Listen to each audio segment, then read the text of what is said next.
Assalamualaikum warahmatullahi wabarakatuh. Kembali kita berjumpa dalam pelajaran bahasa Indonesia. Kali ini melanjutkan materi kita yang terdahulu tentang teks laporan percobaan, di mana pada pertemuan sebelumnya kita telah bahas dan apa fungsinya serta manfaat dari teks laporan percobaan itu sendiri.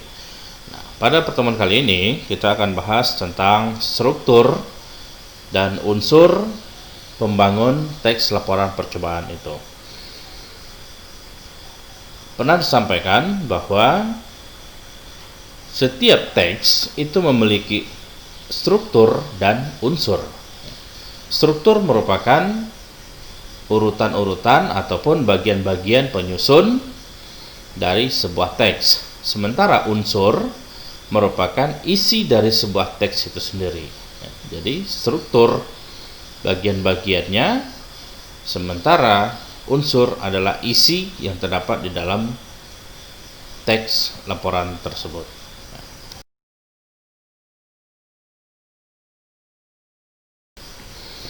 Nah, pada teks laporan percobaan, struktur tersebut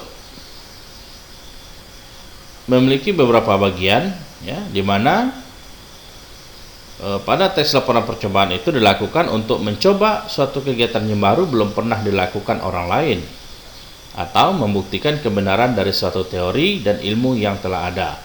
Artinya, bisa saja percobaan itu belum pernah dilakukan, ataupun bisa jadi juga telah dilakukan, namun kita ingin membuktikan kebenaran akan teori yang telah disebutkan.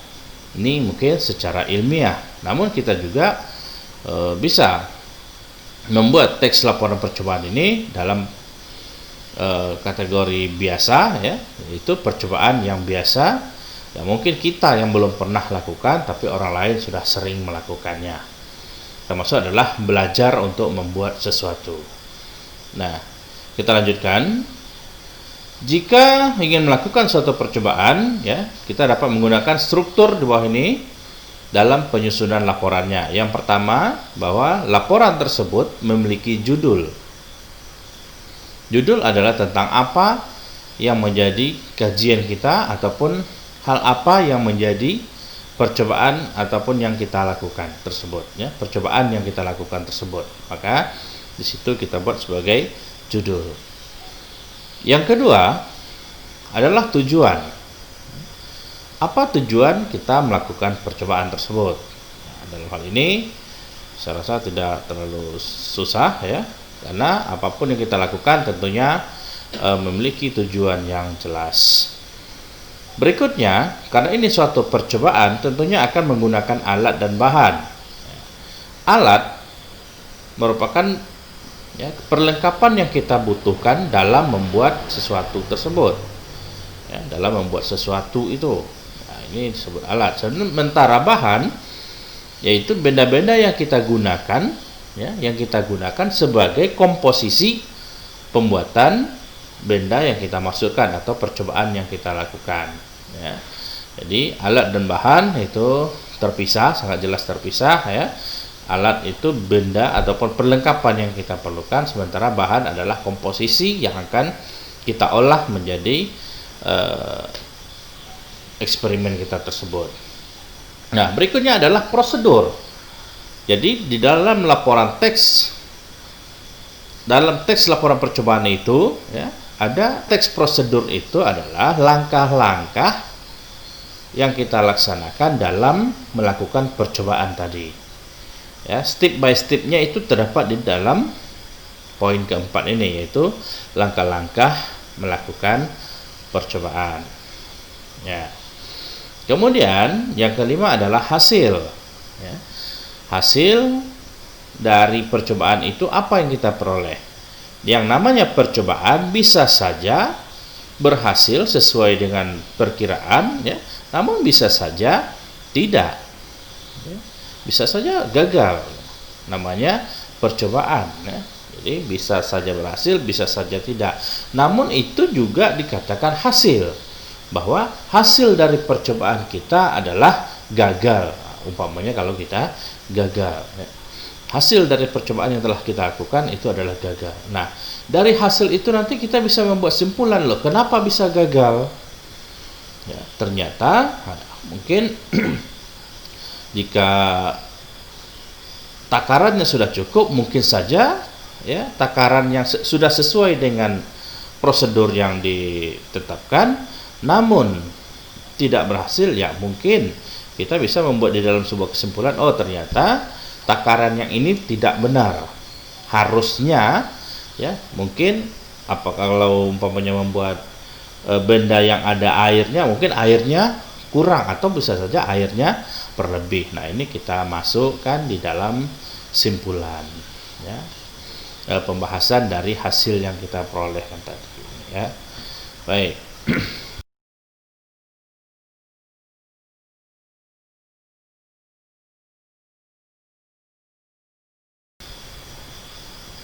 Struktur, sekarang unsur ya. Unsur adalah, kalau dia teks berarti ada kalimat. Nah, kalimat-kalimat penyusun dari teks tersebut ya, di sini yang akan kita bahas tentunya ya, itu ada beberapa, diantaranya ada sinonim, ada antonim ya, kata bilangan, dan lain-lainnya. Nanti ada lagi kelanjutannya, kita tengok satu persatu ya.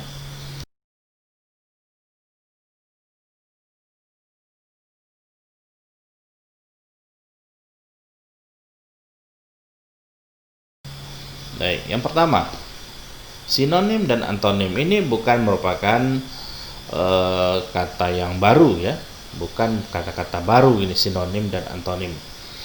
Nah, sinonim itu adalah suatu kata yang memiliki bentuk yang berbeda, namun memiliki arti atau pengertian yang sama atau mirip, hampir sama. Ya, sinonim hampir sama maknanya. Walaupun mungkin nanti di dalam penggunaan kalimat kita bisa memilih mana yang cocok, mana yang tidak. Tidak semuanya bisa dimasukkan gitu ya.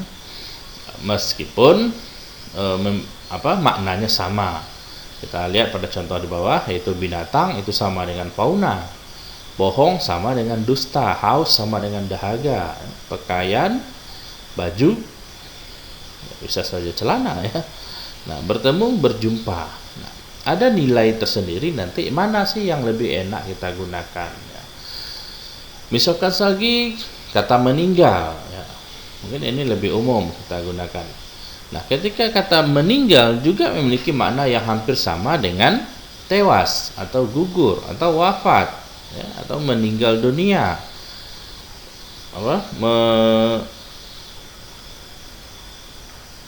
menergang nyawa gitu ya.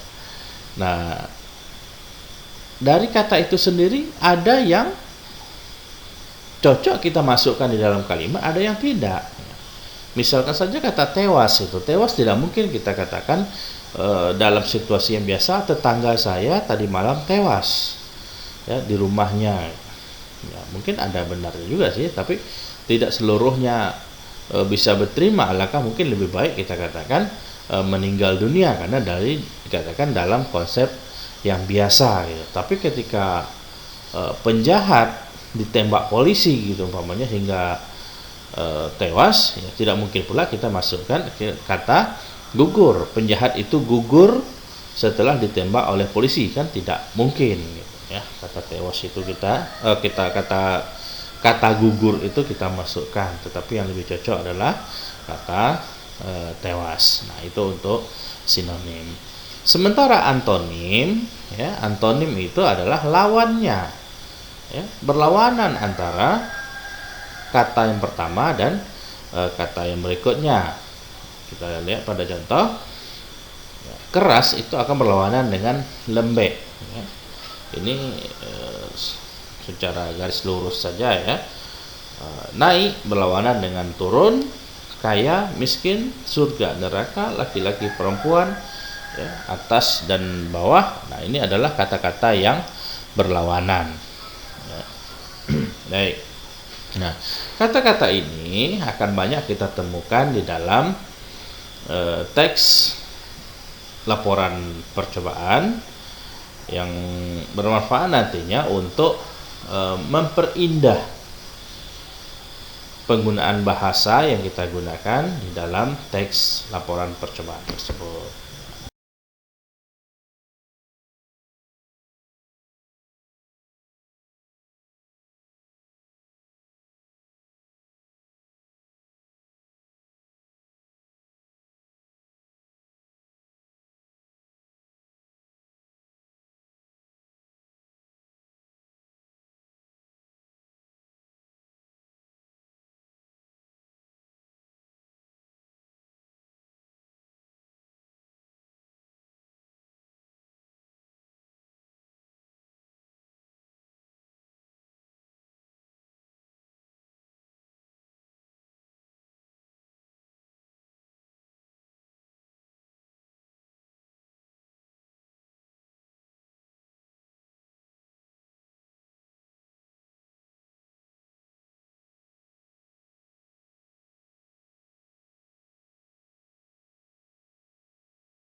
Nah, di sini ya, kata hubung yaitu sekumpulan kata yang berfungsi sebagai penghubung atau menghubungkan susunan kata dengan kata lain di dalam sebuah kalimat.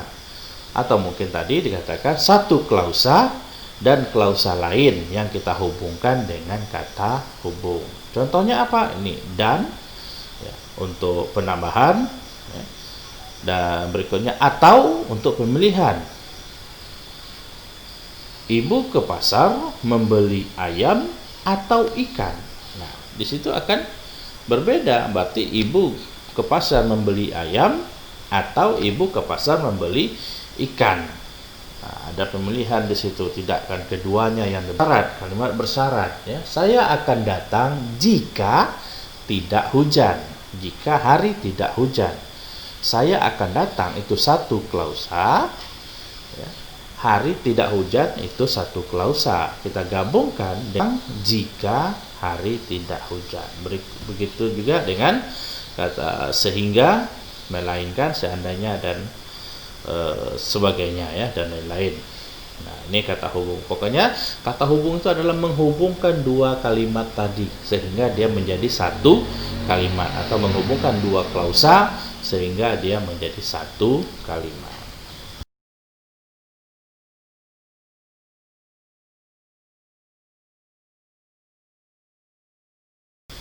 Berikutnya kata rujukan.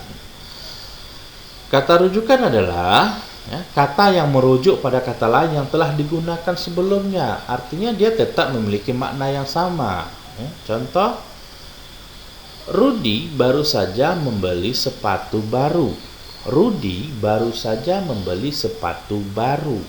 Nah, kata Rudi itu bisa kita ganti dengan kata rujukan, ya, bahwa si Rudi bisa kita ganti dengan dia pada kalimat berikutnya. Kan tadi kata sebelumnya, ya, Rudi itu adalah sebelumnya. Nah, pada kalimat berikutnya ya, dia baru saja mendapat hadiah berupa uang dari pamannya. Nah, tadi Rudi membeli sepatu baru. Dia baru saja mendapat uang dari pamannya. Nah, dia di situ adalah kata ganti atau kata yang merujuk kepada rudanya dia. Nya pun begitu, ya. Misalkan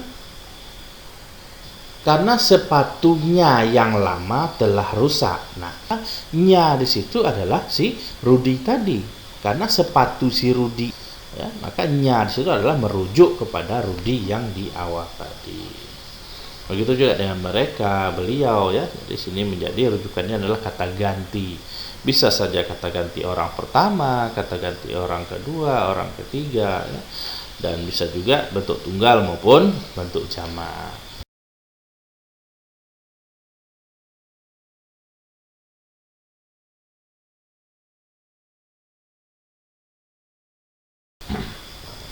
Istilah teknis ini, maksud istilah teknis ini adalah kata yang khusus di bidang tertentu.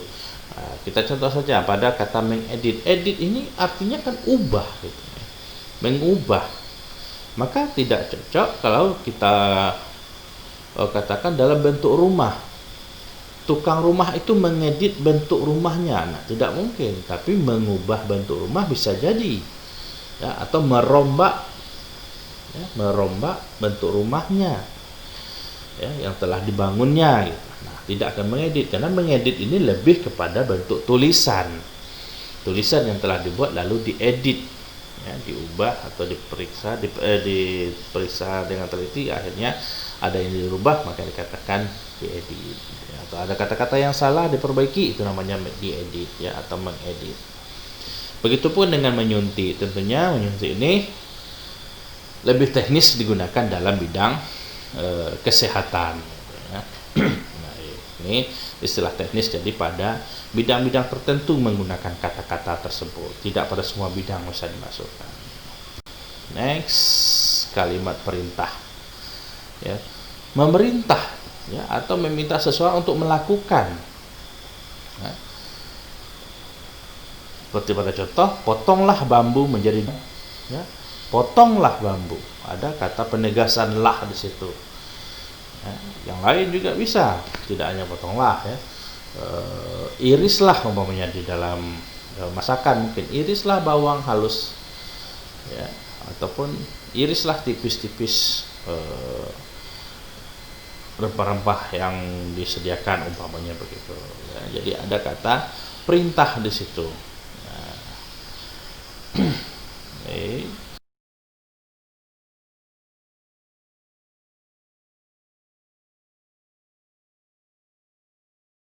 Lanjut, kata bilangan, ya, bilang. Jadi bilangan itu berupa hitungan. Jangan lagi kita menggunakan kata bilang itu dalam bicara untuk memaknakan katakan, ya. Coba bilang ke si Anu itu, nah, coba bilang kepada dia. Jadi bilang itu tidak cocok. Bilang di situ maksudnya, ya, angka. Jadi tidak mungkin kita menyuruh menghitung, ya. Tapi katakan, ya, katakan pada si Anu, jangan bilang pada si Anu, gitu. Ya, tapi katakan. Jadi bilang itu adalah bilangan, yaitu berupa angka ataupun berupa hitungan. Ya, ini perbaiki bahasa kita, ya. Bahasa kita jangan lagi menggunakan kata bilang untuk merujuk pada kata menyebutkan atau mengatakan. Kata bilangan adalah kata yang menyatakan jumlah benda atau urutan. Jumlah atau urutan. Nah, karena tadi kita mengacu kepada teks prosedur, karena ini teks percobaan, saya ulangi, teks percobaan, maka percobaan itu memiliki prosedur atau memiliki langkah-langkah. Nah, karena ada langkah-langkah pasti ada urutannya.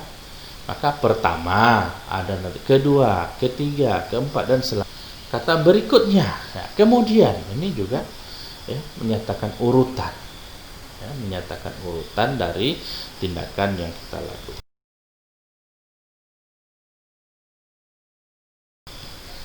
Baik, demikian penyampaian materi untuk laporan hasil percobaan bagian kedua, yang mana tadi telah membahas tentang struktur dan unsur yang membangun sebuah teks laporan percobaan. Penting diingat bahwa laporan percobaan merupakan kelanjutan dari teks prosedur. Artinya, di dalam laporan percobaan itu ada prosedur ataupun urutan-urutan ataupun langkah-langkah yang dilakukan. Maka teks prosedur itu berada di dalam teks laporan percobaan pada materi ini. Ya. Baik.